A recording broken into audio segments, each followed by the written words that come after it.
ಕಲ್ಲು.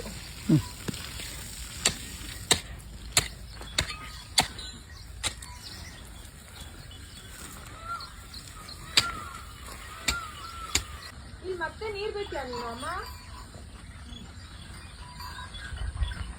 ಸ್ಪ್ರಿಂಕ್ಲರ್ ಮಾಡೋಣ ಅಪ್ಪ ಅಲ್ಲಿ. ನಂದು ಮಾಡಿ.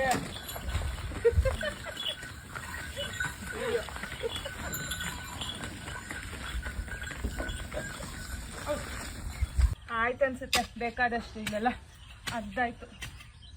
ಇದು ಬೇಕಾದಷ್ಟಮ್ಮ, ನೀ ಇಷ್ಟು ಮಾಡಿಬಿಟ್ರೆ ನ್ಯಾಷನಲ್ ಲೆವೆಲ್ ಹೋಗ್ಬೋದು, ಯಾವ ಕಾಂಪಿಟೇಷನ್ ಬೇಕಾದ್ರು. ಬೇರೆ ಟ್ರೈನಿಂಗ್ ಅವಶ್ಯಕತೆ ಇಲ್ಲ. ಅವ್ರ ಮನೇಲಿ ಸ್ವಲ್ಪ ಹಿತ್ತಿದ್ದು ಈ ಥರ ಆಗುತ್ತೆ, ಕ್ಲೀನಿಂಗು ಕೆಲಸಗಳು ಮಾಡ್ತಾಯಿದ್ರೆ ಅದೇ ಸಾಕು. It will keep up your health.